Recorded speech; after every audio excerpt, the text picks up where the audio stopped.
देख रहे हैं आप देश का पॉलिटिकल शो। समय 12 से 2 वरिष्ठ पत्रकारों का पैनल लगातार हमारे साथ बना हुआ है और अब बात कर लेते हैं अशोक गहलोत की, जो इस बार के चुनाव में अपनी सरकार को बचाने के लिए एड़ी चोटी का जोर लगाए हुए नजर आ रहे हैं। गहलोत कह रहे हैं कि राजस्थान की जो कुल 200 विधानसभा सीटें हैं उस पर कांग्रेस के नुमाइंदे नहीं बल्कि एक तरीके से वो खुद हर सीट पर चुनाव लड़ रहे हैं। सुनिए जरा गहलोत ने कहा क्या। तो 100 से अधिक 50 के बीच में तो संभव नहीं जाना सब जगह। तो मैं तो सबसे अपील कर रहा हूँ कि 200 जगह मैं खुद चुनाव लड़ रहा हूँ। आप समझ लीजिए कि मैं खुद ही चुनाव लड़ रहा हूँ आपके यहाँ से। आप स्थानीय स्तर में देखिएगा कौन चुनाव लड़ रहा है।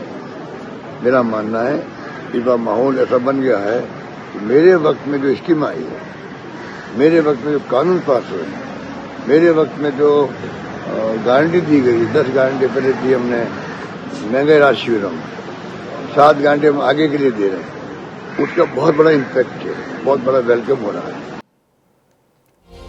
तो अब सवाल ये कि बैटल ग्राउंड राजस्थान सिर्फ गहलोत का इम्तिहान। ले आइए जल्दी से फ्लोर पर ये सवाल और इसी पर चर्चा करेंगे। दिव्यांग, क्या लग रहा है, ये चुनावी चैलेंज हेड ऑन ले रहे हैं अशोक गहलोत? चुनावी चैलेंज नहीं है। अशोक गहलोत अगर आप देखें करीब से तो हर चीज़ को हेड ऑन ले रहे हैं। यानी उन्होंने सचिन पायलट को हेड ऑन लिया, इसकी वजह से वहाँ गुजर उनसे ज़रूर नाराज़ हैं। और उन्होंने जो पार्टी अशोक गहलोत ने हेड ऑन लिया। अशोक गहलोत इस समय बीजेपी को हेड ऑन ले रहे हैं और अशोक गहलोत की जो सबसे बड़ी इस समय मदद कर रही है वो उनकी लाभार्थी योजना है।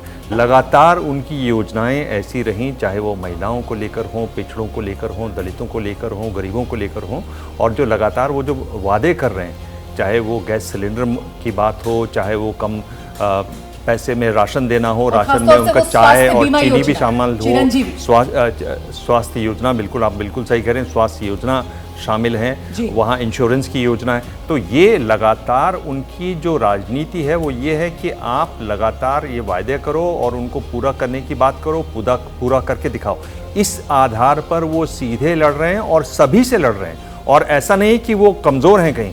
बीजेपी को कहीं लग रहा था कि ये बड़े आसानी से चुनाव जीत जाएंगे, लेकिन बीजेपी के नेता बताते हैं कि वहाँ पर लड़ाई है, वहाँ पर वो उनको चैलेंज फेस करना पड़ रहा है। महत्वपूर्ण बात आप कह रहे हैं और ये बहुत महत्वपूर्ण है। राजस्थान की अशोक गहलोत ने अपने मिजाज से, अपने तेवर से टाइट बना दी है। निश्चित रूप से देखिए, मैं अशोक गहलोत जी, जैसा मैंने कहा था कि कांग्रेस में वो खुद भी हाई कमान है, कम से कम राजस्थान के लिए खुद भी हाई कमान है।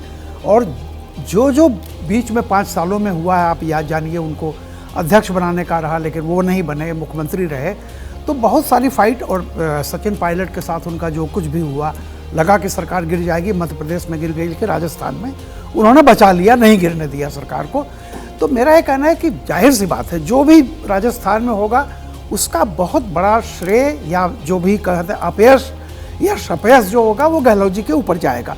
लेकिन एक बात मैं और कहना चाहता हूँ, जब लोग कहते हैं कि ये 2024 के पहले का इमीडिएट चुनाव है, तो एक चीज़ और ध्यान रखिए, चाहे थोड़े ही चीज़ के लिए, लेकिन भारत जोड़ो यात्रा, जाति समीकरण, इंडिया अलायंस, जाति जनगणना और इंडिया अलायंस, ये तीनों मुद्दों पर भी इसकी भी परीक्षा हो रही है सब जगह पे। और ये आएंगे, मैं नहीं कहता कि ये फोकस रहेंगे, लेकिन इन मुद्दों का भारत जोड़ो यात्रा तो कर्नाटक और हिमाचल में भी हो चुका है। मुझे लगता है जल्दी से रासबिहारी जी को आना चाहिए। ये गहलोत जादूगर का ही जादू है कि बीजेपी के सामने मुश्किल ये कि वो चेहरा आगे नहीं कर पाई राजस्थान में। नहीं, बीजेपी की तो सोची समझी रणनीति थी कि किसी को आगे ना किया जाए। वसुंधरा राजे और सीपी जोशी और जो राजेंद्र सिंह राठौर, जो विपक्षी नेता, उनको बराबर का दर्जा दिया जाए और इसमें नीति पे चले भी। ठीक है। लेकिन जहाँ तक अशोक गहलोत की बात है, जैसे अभी आप चिरंजीवी योजना गिना रहे थे, इसी तरह जो बिजली के रेट कम किए गए, 50% जो रियायत दी गई है, उसका भी एक असर है मतदाताओं पे। लेकिन कितना असर है, क्योंकि वहाँ जो रिवाज रहा है कि सत्ता बदलेगी, और ओपीएस भी है और भी जिक्र नहीं कर रहे, वो भी बहुत महत्वपूर्ण है। जनता के हित में कई सारे फैसले लिए गए। लेकिन जिस तरह से भारतीय जनता पार्टी ने खासतौर पर महिलाओं की सुरक्षा है, भ्रष्टाचार है और भी अन्य मुद्दे जिस तरह से उठाए हैं, वो उन पर भारी पड़ रहे हैं। और अशोक गहलोत उसका मुकाबला जरूर करने की कोशिश कर रहे हैं, लेकिन जो रिवाज है वहाँ, क्योंकि लोग भी कांग्रेसी मान के चलते हैं, हर बार सत्ता बदल जाती है। तो ये भी एक वो कारण है कि माना जा रहा है कि कांग्रेस सत्ता से बाहर हो जाए। ये जो बात आप कह रहे हैं ना अभय जी, मतलब रिवाज ये रहा है कि साहब राज बदल जाता है हर 5 साल बाद, लेकिन इस बार जिस तरीके की कांटे की टक्कर जो खुद बीजेपी के लोग भी मान रहे हैं और कांग्रेस भी कह रही है कि साहब हम फाइट में आ गए हैं, इसका श्रेय सीधे सीधे अशोक गहलोत और उनकी इन योजनाओं को। देखिए, चुनाव फंसा हुआ है राजस्थान में, और वो इस वजह से फंसा हुआ है कि पिछले 1-1.5 साल में अशोक गहलोत ने जबरदस्त तरीके से लाभार्थी योजनाएं बनाई हैं, जो अपने सभी साथी रेखांकित कर रहे हैं। बिल्कुल सही बात है, मैं सहमत हूँ कि, लेकिन क्या वो चुनाव जीतेंगे भी? हाँ। ये इस बात से तय होगा कि उन्होंने 5 साल तक सुशासन गवर्नेंस दिया है कि नहीं दिया है। लाभार्थी योजना एक अलग कैटेगरी है और गवर्नेंस एक अलग कैटेगरी है। गवर्नेंस में कानून और व्यवस्था आती है, सड़कें आती हैं, सफाई आती है, भ्रष्टाचार को कम करना आता है, थोड़ा रोजगार देना आता है। ये लोगों की रोजमर्रा की जिंदगी और हर जगह चुनाव में यही चीज निर्णायक साबित होती है। जो लोग ये 2022 के उत्तर प्रदेश के चुनाव ने दिखा दिया है कि भाजपा जो जीती है वो लाभार्थी योजनाओं से नहीं जीती। कुछ भाजपा ने अपनी रिपोर्ट में इस बात को स्वीकार किया है। 81 पेज की रिपोर्ट यूपी बीजेपी ने प्रधानमंत्री कार्यालय को बना के भेजी, उसमें कहा कि जो लाभार्थी थे उन्होंने हमारी तारीफ तो बहुत की, लेकिन वोट उतने नहीं दिए। खुद उन्होंने भाजपा ने स्वीकार किया है। तो ये एक ऐसी स्थिति है, अशोक गहलोत की कड़ी परीक्षा वोट की कसौटी पर उनके सुशासन से होगी। लाभार्थी योजनाओं से वो लड़ाई में टिके हुए, ये बात सही है। ठीक है, देखिए इस बीच गहलोत को चुनौती जो है वो कई तरीके से मिल रही है। राजस्थान में प्रधानमंत्री नरेंद्र मोदी हर चुनावी रैली में निशाने पर गहलोत को ले रहे हैं। आज भी प्रधानमंत्री नरेंद्र मोदी ने अपनी चुनावी रैली में गहलोत को लेकर भविष्यवाणी कर दी, कह दिया कि साहब सुपड़ा साफ होगा, गहलोत सरकार जा रही है, कभी सत्ता में वापस नहीं आ पाएगी। सुनिए। मैं मावजी महाराज को प्रणाम करते हुए, उनके आशीर्वाद लेते हुए आज एक भविष्यवाणी करने की हिम्मत कर रहा हूं कि मेरे मन में ये विचार आया है और इसलिए बोलने की हिम्मत कर रहा हूं और मावजी महाराज की क्षमा मांग करके बोलने की हिम्मत कर रहा हूं। पूरे राजस्थान के लोग लिख करके रखे, इस बार तो नहीं, अब राजस्थान में कभी भी अशोक गहलोत की सरकार नहीं बनेगी, कभी भी नहीं। ये मावजी महाराज की धरती पर से बोले गए शब्द है और ये मावजी महाराज की धरती से बोला गया शब्द कभी गलत नहीं हो सकता है।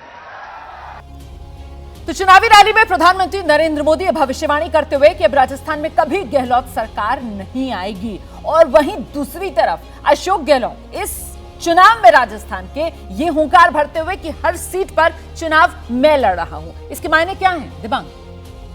साफ मायने हैं। प्रधानमंत्री नरेंद्र मोदी जब बात करते हैं इसी तरह से करते हैं। ये जो छोटा सा क्लिप था, लेकिन ये उनके अंदाज को बिल्कुल साफ दिखाता है, अपने पूरे रंग में है वहाँ। और राजस्थान में अगर आप देखें जिस तरह से ये जो आप तस्वीरें साथ में दिखा रहे हैं, वो एक तरीके से बीजेपी की मजबूरी को भी दिखाते हैं। और अगर ये जैसे रामकृपाल जी राज्य वाली तस्वीर, बिल्कुल, और अगर ये रामकृपाल जी कह रहे हैं कि भाई ये इनकी सोची सीधी समझी रणनीति थी, तो इसका मतलब बीजेपी कहीं ना कहीं मान रही है कि वहाँ पर आपसी गुटबंदी है। बीजेपी कहीं ना कहीं मान रही है कि वो कमज़ोर है। बीजेपी की जो एक इंटरनल रिपोर्ट है वो ये भी बताती है कि वहाँ 25 में से 10 लोग चुनाव हार सकते हैं एमपी का, और इसलिए उनमें से 7 को सात उतारे हुए हैं एमपी वहाँ पर। तो उनको जीत के दिखाना है, साबित करना है कि भाई वो इस काबिल हैं कि 24 में जीत पाएंगे या नहीं जीत पाएंगे। तो अगर ये हालत बीजेपी की वहाँ पर बनी हुई है तो जाहिर है ये अशोक गहलोत की हिसाब से बनी हुई है, अशोक गहलोत की वजह से बनी हुई है। तमाम मुश्किलों के बावजूद, यानी जो केंद्र में जो कांग्रेस का आला कमान है वो भी अशोक गहलोत के साथ नहीं है। वो भी अगर प्रचार करने गए, प्रियंका गांधी पहले गई, 2 कॉन्स्टिट्यूएंसीज में गई, तो उन कॉन्स्टिट्यूएंसीज में गई जहां सचिन पायलट का जोर था। राहुल गांधी उतरे तो बहुत देर में उतरे, कहा गया कि नहीं वहां पर चुनाव बाद में है, लेकिन तेलंगाना में तो और बाद में है। तेलंगाना वो चले गए, लेकिन बाद में गए राजस्थान। इस पूरा ये दिखाता है कि अशोक गहलोत कितने मजबूत हैं अगर आप इसको पलट के देखें। बिल्कुल, जो कि आप कांग्रेस में भी टिके हुए हैं, मतलब और अगर वहां भी कांग्रेस का टिके ये हुए नेतृत्व उस रूप में जिस तरीके से अन्य राज्यों में एक्शन मोड में नजर आ रहा है, राजस्थान में नजर नहीं आता, तो इसका कोई नकारात्मक असर भी गहलोत पर नहीं पड़ता है, क्योंकि गहलोत अपनी लड़ाई खुद मोर्चाबंदी करके लड़ने में सक्षम नजर आ रहे हैं। जैसे रामकृपाल जी ने कहा कि गहलोत राजस्थान के लिए कांग्रेस के आला कमान है। हाँ। ये मोटे तौर पे बात सही है। दूसरी, गहलोत को एक चीज का और फायदा मिला है, खड़गे के आने के बाद में कांग्रेस की नीति बदली है, उसने अपने सूबेदारों पर बहुत भरोसा करना शुरू किया है। आप देख लीजिए हर जगह गुजरात के चुनाव के बाद जितना भी चुनाव हुआ है, जो कुछ भी कार्रवाई हुई है, उसमें जो स्थानीय प्रादेशिक नेताएं हैं उनको ही पॉइंटमैन बनाया गया है, उनके हाथ में चुनावी मुहिम की बागडोर है। इस चीज ने भी गहलोत को सचिन पायलट के मुकाबले जो उनकी प्रतियोगिता हो रही थी उसमें उन्होंने लाभ पहुंचाया, क्योंकि आला कमान को तय करना पड़ा कि भाई चुनाव की बागडोर सचिन पायलट संभालेंगे या अशोक गहलोत संभालेंगे। जाहिर है सचिन पायलट के हाथ में नहीं थमाई जा सकती थी, तो अशोक गहलोत उसके इंचार्ज बने और सब कुछ उन्हीं से शुरू होता है, उन्हीं पे खत्म होता है। मोदी की शैली में वो कह रहे हैं कि हर सीट पे मैं लड़ रहा हूं। ठीक है, जल्दी से मैं ये कह रहा हूँ अभय जी कि कांग्रेस में जी कोई भी प्रधान हो, गांधी नेहरू परिवार है, उससे इतर कोई और आला कमान है नहीं। अगर खड़गे कुछ कर भी रहे हैं तो उनके आशीर्वाद से, उनसे अप्रूवल के बाद ही कर रहे हैं। मैं सहमत हूं आपकी बात। देखिए, राजस्थान की राजनीति में सभी की दिलचस्पी बनी हुई है। 25 नवंबर को वोटिंग होनी है और ऐसे में सचिन पायलट खेमे समेत हाईकमान के खिलाफ बगावत करने वाले अशोक गहलोत के करीबी और कैबिनेट मंत्री गहलोत सरकार में महेश जोशी, जिन्हें इस बार टिकट नहीं दिया गया है चुनाव में, उनसे एबीपी न्यूज ने खास बातचीत की। उन्होंने कहा कि जनता की पसंद अशोक गहलोत है, जन भावनाएं अशोक गहलोत के साथ हैं। सुनिए। अशोक गहलोत सरकार के कैबिनेट मंत्री महेश जोशी हमारे साथ हैं। महेश जी, आपसे मेरा पहला सवाल ये है कि आपको टिकट भी नहीं मिला है, क्या देख रहे हैं आप अभी राजनीति तस्वीर आज की तारीख में? देखिए, मेरा जो आकलन है वो हो सकता है कि जितने सर्वे रिपोर्ट हैं, सो कॉल्ड सर्वे जो हैं या जो विश्लेषक हैं, उनसे मैच नहीं करता, लेकिन मुझे लगता है, मेरा विश्वास है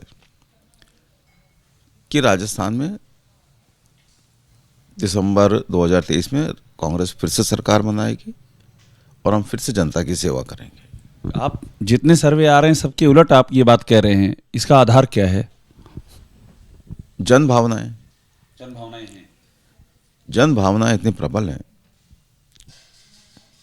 राजस्थान सरकार के कार्यक्रमों में, योजनाओं में मुख्यमंत्री अशोक गहलोत जी में किसी को कोई कमी नजर नहीं आती। आपने एक महत्वपूर्ण बात कर दी, मुख्यमंत्री अशोक गहलोत में किसी को कमी नजर नहीं आती, तो हम ये क्या माने कि अगले मुख्यमंत्री अशोक गहलोत ही होंगे? ये तो विधायक दल तय करता है। आपका टिकट कटने के पीछे सबसे बड़ी वजह क्या रही? क्योंकि आप तो बहुत ही प्रोमिनेंट फेस रहे हैं इस सरकार का, फिर भी आपका टिकट कटा। 3 दिसंबर के बाद पूछूंगा कि भाई टिकट क्यों काटा। अभी बजाय इसके कि मैं ये पूछूं टिकट क्यों कटा, उन कारणों की विवेचना करूं, उससे ज़्यादा बेहतर है कि जहां जो कर सकता हूं पार्टी के हित में करूं, पार्टी को जिताने की कोशिश करूं। देश का पॉलिटिकल शो देख रहे हैं आप। तेलंगाना का चुनाव अब ज्यों-ज्यों नजदीक आ रहा है, ओवैसी ब्रदर्स के तेवर बेहद आक्रामक हुए जा रहे हैं। असदुद्दीन ओवैसी तो कांग्रेस पर सबसे ज्यादा हमला बोल रहे हैं। ओवैसी ने कह दिया कि कांग्रेस की वजह से ही मोदी पीएम बने। सुनिए। राहुल गांधी और प्रियंका गांधी, वो लोग भी आने वाले, आप उनका जिक्र नहीं कर रहे। राहुल का किया ना मैंने। अब तो उनकी बहन साहिबा तो यूपी के चुनाव के इंचार्ज, 402 सीट पे लड़े, निकाले एक, और आकर यहाँ पर बोलती है मोहतरमा कि ओवैसी जी कम सीट खड़ा कर रहे हैं, भाई बोलता है बढ़ के खड़ा करते हैं। अरे भाई बहन में क्लैरिटी लाओ। आपका तमाशा हो रहा है तेलंगाना में कि आप एक ज़बान में, वो एक ज़बान में बोल रहे हैं और हम पे इल्ज़ाम लगा रहे हैं। तो फिर आपके हस्बैंड के ऊपर क्यों बीजेपी ने ये फाइल कर दिया क्योंकि एविडेंस नहीं है? क्या डील हुई थी? क्या आपने यूपी में बाबा से डील कर ली थी? आपका भाई अमेठी हार गया। और अब सवाल ये कि भाईजान वर्सेस कांग्रेस, ये मुस्लिम वोट की रेस। रामकृपाल जी, क्या लग रहा है आपको, ये जिस तरीके के हमले असदुद्दीन ओवैसी की तरफ से कांग्रेस पर किए जा रहे हैं, मुस्लिम वोट को लेकर सारी कसमसाहट? बिल्कुल सही है। देखिए, कर्नाटक इलेक्शन के बाद ये निश्चित रूप से कांग्रेस को ये लगा कि इस देश का मुसलमान अब उसकी तरफ आएगा, और ये कर्नाटक के बाद पहला टेस्ट जो होगा वो देखिए तेलंगाना। बाकी जगह पे तो वो उतना नहीं है, लेकिन तेलंगाना में चूंकि वहां बीजेपी नहीं है, सीधी लड़ाई कांग्रेस और इनकी बिहार, तो वहां पे अगर मुसलमान कर्नाटक की तरह एकजुट होकर के वोट कांग्रेस तरफ देता है तो ये पूरे हिंदुस्तान की क्षेत्रीय पार्टियों के लिए बहुत बड़ी चिंता की बात होगी। और इस तो अभय जी, क्या ऐसा लग रहा है असदुद्दीन ओवैसी को कि जो उनकी सियासी जमीन है हैदराबाद, जहां पर मुस्लिम वोटर को एक तरीके से वो बिल्कुल ये समझते हैं कि उसके पीछे हमेशा खड़ा रहेगा, उसी के खिसकने का ये डर सता रहा है? अगर ऐसा तो क्यों? जहां तक पुराने हैदराबाद का सवाल है, हाँ। मुझे नहीं लगता उन्हें उस बात की विशेष चिंता है। ठीक है, वो तो उनको मोटे तौर पे मिलता रहा है, वो मिलेगा। सवाल ये है कि पूरे तेलंगाना में मुसलमान वोट किसको मिलेगा? वो कांग्रेस को मिलेगा या भारत राष्ट्र समिति को मिलेगा? कांग्रेस ने मुसलमानों के लिए वहां पे एक स्पेशल डिक्लेरेशन जारी किया है अपने घोषणा पत्र से अलग।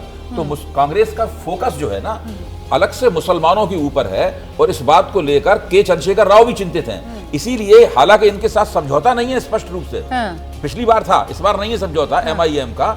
लेकिन खुलकर असदुद्दीन ओवैसी जो है वो केसीआर को सीएम बनाने की वकालत कर रहे हैं सर। तो कुल मिलाकर यहाँ पर कोशिश यही है कि कहीं वो मुस्लिम वोट जिन सीटों पर AIMIM नहीं है वहां पर BRS से छिटक कर कांग्रेस के पास ना चला जाए। यही वजह कि जुबली हिल्स वाली सीट, वहां पर उम्मीदवार अपना बदलते हैं असदुद्दीन ओवैसी, और वहां पर एक मुस्लिम कैंडिडेट को वो कांग्रेस के उम्मीदवार अजहरुद्दीन के सामने उतारते हैं। बिल्कुल अभय जो कह रहे हैं वो बात सही है। बड़ी चिंता यही है कि वो छिटक ना जाए, और मेरे ख्याल से जिस तरह की उनकी पॉलिटिक्स है उसमें ये बहुत ज़्यादा महत्वपूर्ण है, क्योंकि उसी वोट पर उनकी सारी पॉलिटिक्स चलती है जी। चाहे वो राज्य से बाहर भी जाने की कोशिश करें, वो उनका मेन वोट वही है। बिल्कुल। तो उस पर थोड़ा भी उनको खतरा लगेगा तो वो किसी पर भी हमला कर सकते हैं। ठीक है। और हमला बहुत तरीके से करते हैं, बहुत अच्छी भाषा में करते हैं, बहुत पैनी भाषा में करते हैं, और ह्यूमर भी उसके साथ जोड़ते हैं। खासियत है असदुद्दीन ओवैसी।